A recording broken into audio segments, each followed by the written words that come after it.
Hey guys, welcome back to a brand new Ninjago video here on the channel. My name is TannerFishies. In today's video, we are going to be discussing Zane's story following Ninjago Crystalized and before the events of the upcoming Ninjago 2023 season. Now, recently a brand new Ninjago book has come out known as The Quest for the Lost Powers. This book is a confirmed to-be-canon storyline taking place after Ninjago Crystalized, but before the upcoming Ninjago 2023 season, which fans right now are calling Ninjago United. And following the release of this book and my reading of the book, I do have a full review video up on the channel right now for the book. And in case you guys want to check that out, I will be leaving a link to that review down below in the description. But of course, I did say in that review that I do plan on doing a multitude of videos discussing where certain characters are following Ninjago Crystalized as explained by this canon book. And since a lot of people don't really plan on buying the book from what I've seen, I figured making these videos will be the best way to get everybody caught up to speed for when the eventual Ninjago 2023 season does come out. And in today's video, like I said, we're going to be discussing what happened to Zane in this book, where he is following Ninjago Crystalized, and what his character could be like once Ninjago's 2023 season rolls around. So picking up after Ninjago Crystalized and the loss of Zane's powers, he and Pixel live together in the Samurai X Cave. He does not live at the monastery anymore with his fellow ninja, as the book establishes that the ninja themselves have not been under one roof for quite some time. They all went their own separate ways, they are indeed separated, and Zane and Pixel have of course taken refuge together,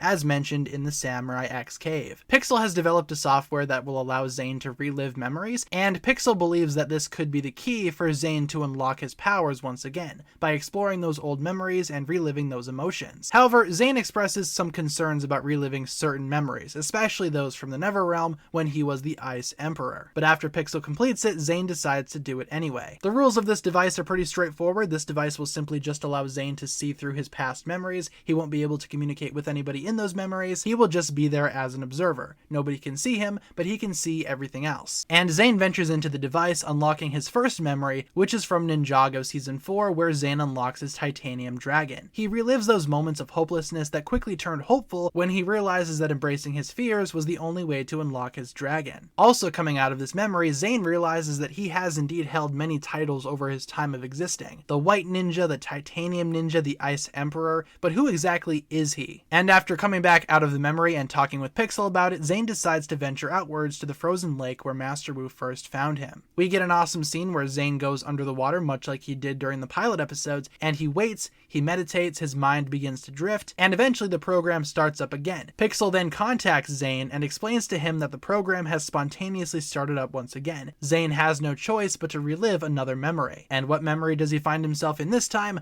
Well, his memory takes him back to the Birchwood Forest, where his father passed away for the first time. Zane immediately panics following this realization, and worse enough, Zane begins to relive the moment where his father does indeed drift off. He begs and pleads for Dr. Julian not to switch off past Zane's memory, but Zane in this instance is just a mere observer. He can't communicate with anybody else in his memory, they can't hear him, and as a result, Zane's memory switch is still switched off. Zane watches in horror as his former self wanders away, and he begins to experience memories that he has not seen before and memories that he does not recognize, due to this being the portion of his life where his memory switch was of course turned off. We see past Zane saving a few civilians from a rampaging treehorn, and seeing this happen in real time, Zane realizes that even though he doesn't have a memory of his past, at least in this instance, he is still Zane. He is still protecting those who cannot protect themselves. He is still carrying through the role of that protector, like his father had wished for. But suddenly everything goes wrong with Zane's memory program. He doesn't understand what's happening as everything goes black, but he suddenly finds himself in the throne room of the Ice Emperor. The frozen interior ironically chills Zane to the bone, and he panics, waking up out of the program, aborting the entire thing, and Zane just unloads his feelings onto Pixel. His fears of facing his reign as the Ice Emperor, and his concerns about the things that he may not have even realized he did during his time as the Neverrealm's frozen oppressor. Pixel understands and comforts Zane, and also provides some words of encouragement. Zane gains the courage to go back in and face the Ice Emperor once and for all. But something is different about this time as well. The Ice Emperor is able to sense and hear Zane as he's in this memory. Zane panics once again, but he realizes that this could be his only chance to confront the Ice Emperor and finally get some closure. Zane is confronted by his evil dark self, and he is no longer just in the program, he is deep within his own subconscious, confronting his own internal fears head on. Zane challenges his evil self to a brawl, and soon we have ourselves a fully fledged Zane versus Ice Emperor battle. The Ice Emperor though gets the upper hand and almost destroys Zane, but Zane returns back out of the program, free from the Ice Emperor, but he decides to go back in. Going back in, however, he enters a different memory. A memory where he is kind of in an in-between state between the Ice Emperor and Zane. General Vex is there as well, blatantly manipulating Zane right in front of his own eyes. And Zane himself can see this memory from a different perspective. At the time, Zane was not in the best place mentally, obviously we all know that,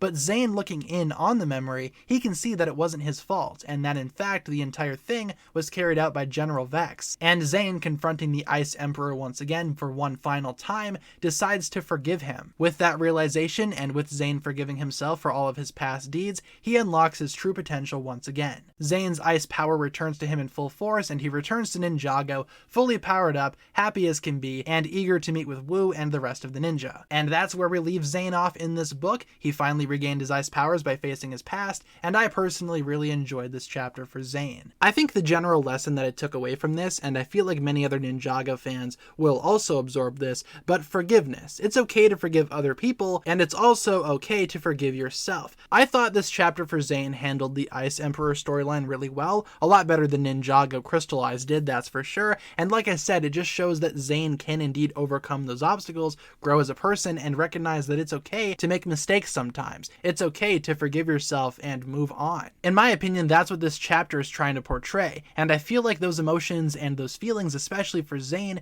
were extremely powerful. I also found it fascinating that Zane could go through each of his own individual memories and how he learned from those memories as well. Even the memories that he does not physically remember, he learns from those too and connects with them. So what exactly does this mean for Zane in Ninjago 2023's story? Well, I feel like Zane will only be getting wiser. Zane's already a pretty wise character, but he has had a lot holding him back. Fortunately, in this book, those obstacles were defeated, so in Ninjago 2023's story, I expect Zane to be a lot stronger, a lot more confident, and a lot more well-rounded as a character, simply because of the lessons that he took away from this chapter. I feel like Ninjago fans, especially Zane fans, are going to really love this chapter, and they're going to love where Zane's character has gone in this chapter, and how he will progress in Ninjago's 2023 series. So with that being said, guys, that'll pretty much wrap it up for my thoughts here. Thank you so very much for watching today's video. Feel free to leave a comment down below discussing what you think about this chapter for Zane. How do you think it changed his character, and how do you think it will change his character moving forward? And what types of lessons did you take away from this chapter? Leave all your thoughts down below.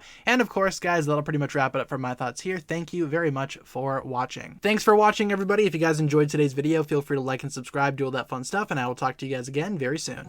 Peace.